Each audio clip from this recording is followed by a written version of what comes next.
¿Qué tal? Les habla Jorge Gestoso. En el programa de hoy, la política de seguridad continental de Estados Unidos con otro notable invitado, Manolo de los Santos, director de People's Forum, directamente desde Nueva York. Manolo de los Santos, una cálida bienvenida al programa. Hola Jorge, un placer de estar de nuevo contigo. Manolo, ¿qué es tu punto de vista? ¿Cómo estás leyendo la política de seguridad continental de Estados Unidos? Bueno, a mi parecer está basado en una gran farsa.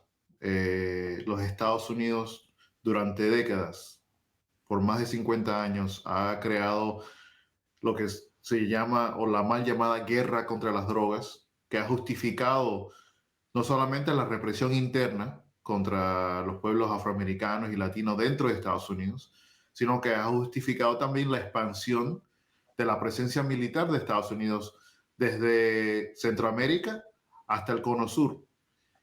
Ha justificado que en Colombia existan más de 7 bases militares exclusivamente dedicadas a la guerra contra las drogas, a pesar de que Colombia sigue siendo el gran productor de drogas en la región. Acá tenemos un tema que me gustaría saber cómo lo estás leyendo y es el caso específico de Ecuador. Aquí estamos hablando de un gobierno que lanza una ofensiva, entre comillas, contra el narcotráfico, contra el crimen organizado.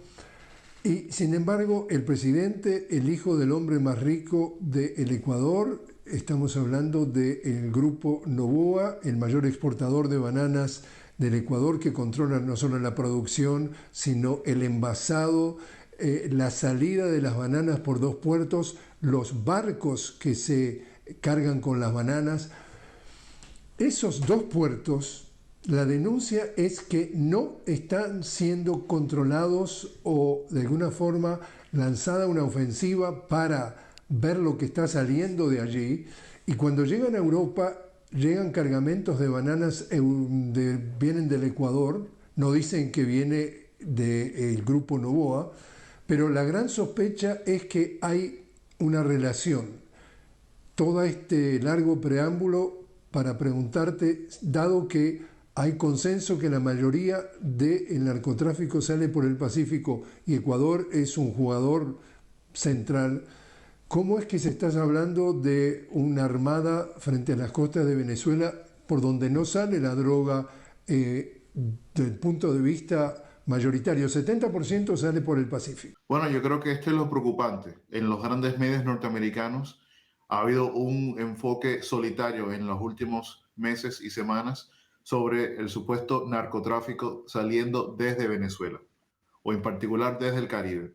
Pero muy poco se habla, como ya está bien documentado, inclusive por las oficinas de la ONU, como tú ya planteaste, que más del 80% del narcotráfico en la región sale por los puertos del Pacífico, particularmente Perú, Ecuador y Colombia.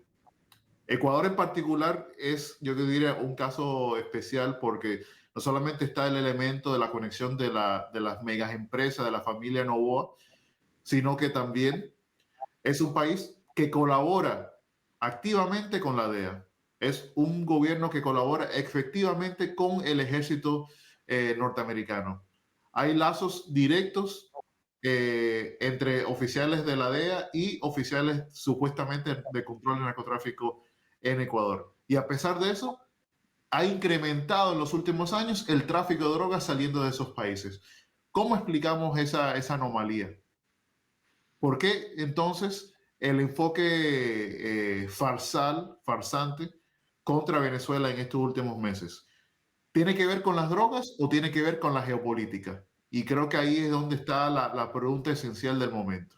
Y el hecho de que haya entrado una nueva administración, lleva 7 u 8 meses la nueva administración del presidente Trump, y que haya nombrado a este cubano-americano de la Florida, Marco Rubio, que ya desde el 2018, cuando no era más que un congresista, ya atacaba directamente al presidente Maduro y también, por supuesto, a Venezuela, tratando o sugiriendo el derrocamiento. El hecho de que se dé esa coyuntura ¿Se justifica un poco o toma sentido esto que estamos viendo de que los números no encajan, que si el narcotráfico va por el Pacífico quieren atacarlo por el Caribe y quieren enlodar al presidente Maduro?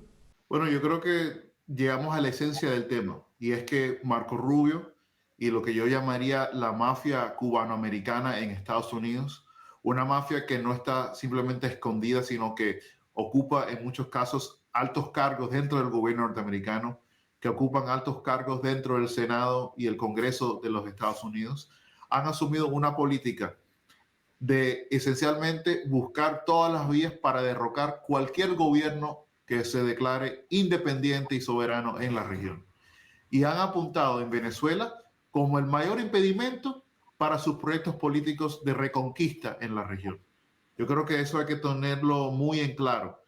Pero creo que también no solamente estamos hablando de la política de esta mafia cubanoamericana, sino que las agendas de figuras como Rubio, Díaz Balart y compañía se alinean, conjugan con las políticas y los planes desastrosos del propio presidente Trump, que ha buscado pequeñas victorias en, yo lo que diría es que pequeñas campañitas militares para justificar un creciente presupuesto del Pentágono, un creciente presupuesto pro guerra dentro de los Estados Unidos.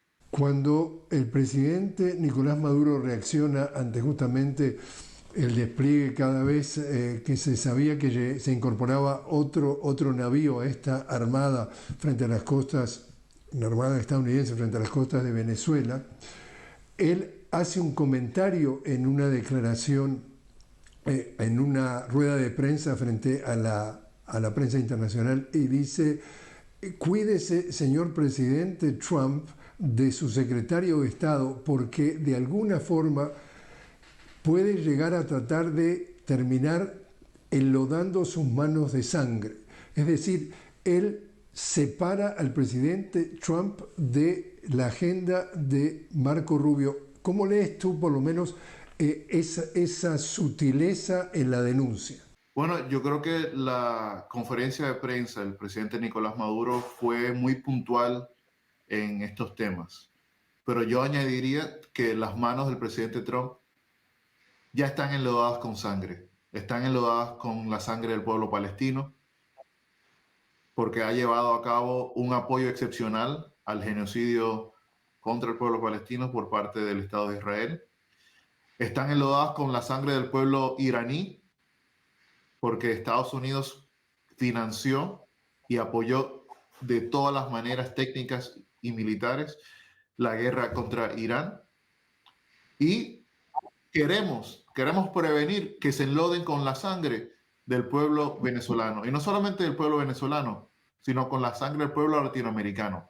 Porque sabemos, y yo creo que fue muy puntual el presidente en implicar que una guerra contra Venezuela sería una guerra contra el continente. Tendría consecuencias catastróficas para todos los pueblos de la región de América Latina y el Caribe. Y justamente el presidente del país vecino, estamos hablando de Gustavo Petro, a propósito de la situación, él publica en su cuenta de X, es decir, ex Twitter, y dice que una agresión violenta, esas son sus palabras, una agresión violenta contra Venezuela terminaría como otra Siria o como otra Irak y salpicaría, además de Venezuela, dice, a todo el pancolombialismo que implica entonces a Colombia. Él menciona a Panamá, él menciona a Ecuador y él menciona a Venezuela. Es decir, él anticipa que de lanzarse alguna, como él dice, un ataque violento, esto puede tener más ramificaciones. Bueno, yo creo que las pruebas están ahí. El presidente de Colombia creo que hace una referencia muy correcta a lo que han sido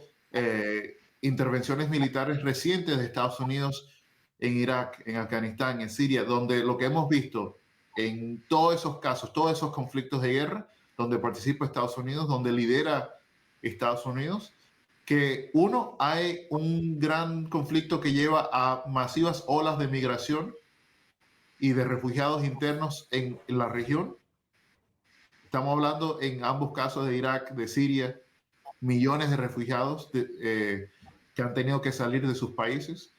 Vemos el auge del paramilitarismo en cada una de esas regiones, lo cual ya tiene una huella real dado por mismos conflictos político-militar dentro de Colombia. Vemos también la posibilidad precisamente del auge del narcotráfico, que ha sido algo particular que ha salido en todos los conflictos militares de Estados Unidos en Irak, en Siria y en Afganistán. Y por supuesto, el peor saldo de todos, que es la muerte de más que los venezolanos, la muerte de cientos de miles, posiblemente, potencialmente, de colombianos, ecuatorianos, peruanos, panameños, de todas las personas de la región. Ya cuando Estados Unidos inicia un conflicto, sabemos que inclusive es difícil darle fin. Y por eso yo pienso que inclusive hubo un editorial del Wall Street Journal hace unos días que planteaba o Trump negociaba el fin de este conflicto con Venezuela o tenía que estar dispuesto a llegar hasta las últimas consecuencias en una guerra. Y yo creo que realmente el pueblo norteamericano, la opinión pública norteamericana, tiene muy poco apetito para un conflicto como el de Irak o de Siria o de Afganistán, donde Estados Unidos dure 20 años o más en un conflicto armado de ocupación, enfrentando la resistencia del pueblo latinoamericano. Manolo, te invito a hacer una pequeña pausa. Estamos hablando con Manolo de los Santos directamente desde Nueva York. Estamos hablando sobre la política de seguridad continental de Estados Unidos. Enseguida regresamos.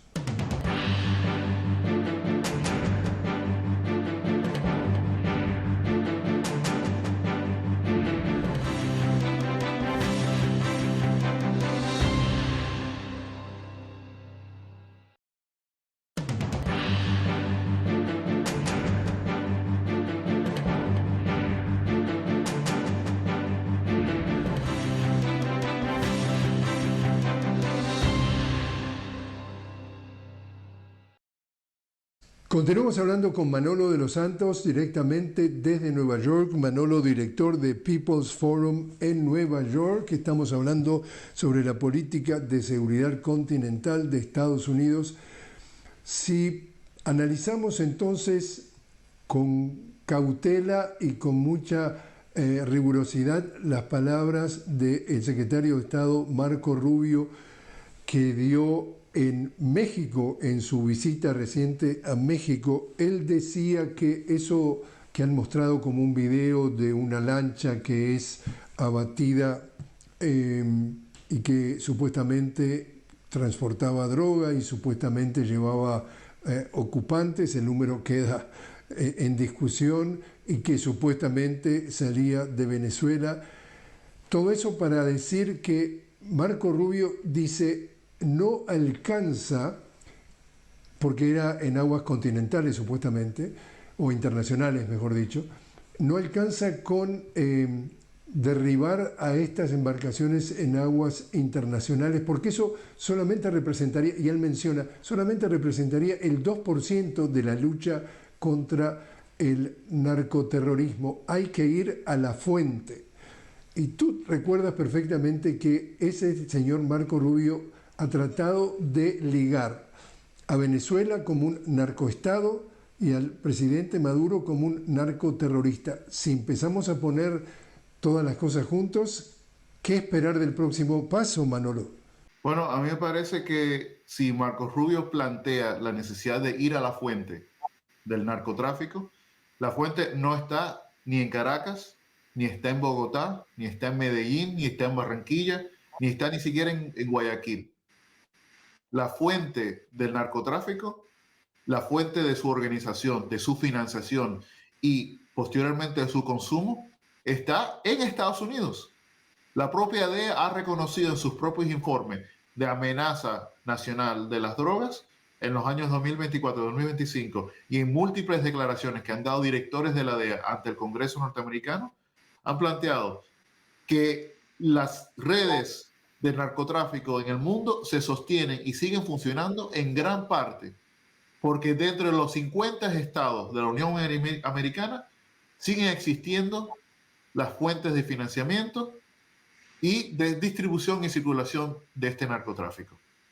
Por lo tanto, si Estados Unidos realmente quisiera enfrentar el narcotráfico, tiene que comenzar en casa. Y cuando comienza en casa no es por arrestar a jóvenes negros y latinos que venden droga en las esquinas. Al contrario, tiene que comenzar en Washington. Tiene que comenzar en los grandes clubes de los multimillonarios en el país, que realmente son los verdaderos implicados. Deberían ser juzgados por desarrollar este narcotráfico. Realmente siguen habiendo muy pocas pruebas de alguna que demuestran efectivamente que existe este cartel de los soles o que existe un cartel en América Latina que realmente esté llevando el grueso de estas drogas sin la participación de los Estados Unidos. También datos estadísticos que tú lo puedes revisar en Naciones Unidas, etcétera, es que del total de consumo de drogas, siendo Estados Unidos aproximadamente el 4% de la población mundial, consume el 30% de la cocaína, es el mayor consumidor de cocaína del planeta. Allí hay claramente un problema porque ahí se liga entonces con cómo entra toda esa cantidad en toneladas de cocaína por las fronteras. Hay organizaciones dentro de Estados Unidos que se encargan de distribuirla. ¿Cuánto el sistema bancario lava esa enorme cantidad de dinero? Todas esas preguntas no las escuchamos en los medios hegemónicos, tanto de Estados Unidos como internacionalmente. Escuchamos solamente esta versión de que Latinoamérica es una amenaza a la seguridad porque es la productora de todo esto. ¿No? Y yo haría inclusive otras preguntas, y es ¿por qué nunca se mencionan los supuestos carteles norteamericanos? ¿Por qué no hay mención de conglomerados de venta de drogas en Estados Unidos? Hay una, yo diría, una obsesión inclusive hasta racista, chauvinista, muy enfocada en América Latina, o una caricatura de los latinoamericanos como los únicos productores de drogas o los únicos narcotraficantes. Y de nuevo, siempre se esconde la mano del capital norteamericano, porque tú mencionaste un elemento muy esencial. Esta industria de la producción de drogas no funciona sin grandes sumas de capital. Por lo tanto, tienen que haber bancos que mantienen en grandes cantidades esta suma de dinero. Tienen que haber empresarios que la manejan, que procesan estas grandes cantidades de dinero. Y por supuesto, hay un elemento muy clave que a veces se nos escapa en la discusión del narcotráfico. Es que muchas veces este narcotráfico también está ligado al tráfico de armas. Y sabemos que la principal fuente de armas en este tráfico siguen siendo precisamente armas del ejército norteamericano. Están todas ligadas y pueden ser trazadas hasta el Pentágono. Por lo tanto, de nuevo, la fuente de este narcotráfico, la fuente de esta violencia en la región, está en Washington, no está en Caracas. Manolo, tú formas parte del grupo de solidaridad con Venezuela. Sí, orgullosamente desde el People's Forum y de otras organizaciones populares, de masas, sindicatos, grupos culturales en Estados Unidos, hemos asumido la defensa de la soberanía de Venezuela, hemos asumido una postura en contra de cualquier intento de socavar la soberanía, la independencia del pueblo venezolano. Si te hacen sentir el rigor, es decir, si te hacen sientes presión por formar parte de ese grupo. Bueno, yo creo que hemos sentido a veces mucha presión por las posturas que hemos tomado, pero consideramos que es la postura justa, es la postura necesaria, es la postura correcta en estos tiempos, porque oponernos a la intervención de Estados Unidos en Venezuela es también oponernos a los intentos de Trump y de la Casa Blanca de militarizar nuestras ciudades en Estados Unidos. Ahora mismo Washington está ocupada por fuerzas federales, por la Guardia Nacional, y quieren ampliar ese ejemplo a ciudades como Chicago y Nueva York y Baltimore. Por lo tanto, lo vemos como parte de una misma moneda, dos caras de una misma moneda. La ocupación en Estados Unidos de las tropas federales, como igual el intento de ocupar y querer invadir a Venezuela. Y también con una cierta sutileza, Manolo, de que estamos hablando de un presidente republicano y cada vez que él realmente hace una demolición, enloda, ensucia, descalifica a alguien en una ciudad, es decir, elige, como tú dices, Washington, pero está hablando de Chicago, de Nueva York, siempre busca que o el gobernador o el alcalde de la ciudad, es decir, el responsable de la ciudad, sea del partido opuesto, sea demócrata, para decir que no hace su trabajo y es él el que tiene que salvar la seguridad de los Estados Unidos. Es decir, eso lo maneja permanentemente. Constantemente, y yo diría que igual que con Venezuela usa el falso discurso de mantener una guerra contra las drogas o que hay altos niveles de crímenes en estas ciudades para querer imputar o decir que los alcaldes o gobernadores de estas otras ciudades o estados no cumplen con sus funciones. Pero la realidad es todo lo contrario. En Washington el nivel de crimen ha bajado en los últimos años, igual en otras ciudades del país. Por lo tanto, vemos que ¿qué realmente está detrás de estas políticas de Trump? Es, de nuevo, querer justificar un presupuesto nunca antes visto que sigue incrementando cada año a favor de la maquinaria militar industrial en Estados Unidos. Por último, entonces, Manolo, hay muchos analistas que observan que la única forma que de alguna manera esto podría sentir o tener algún tipo de freno sería cuando lleguen las elecciones de medio término en Estados Unidos y si el Partido Demócrata pudiera llegar a recuperar alguna de las dos cámaras, porque hoy por hoy tanto la Cámara de Senadores como la Cámara de Representantes está en manos del mismo partido del presidente Trump, es decir, de los republicanos, y si por lo menos una de ellas pudiera ser recuperada por la oposición, podría ser una forma de ponerle un freno a todo esto. Yo diría que eso sería dar una muy falsa esperanza. Tenemos que recordar que ambos, los partidos demócratas como republicanos en Estados Unidos, ambos partidos han sido partidos de guerra, partidos del imperialismo, partidos que han asumido una postura agresiva contra los pueblos de la América Latina.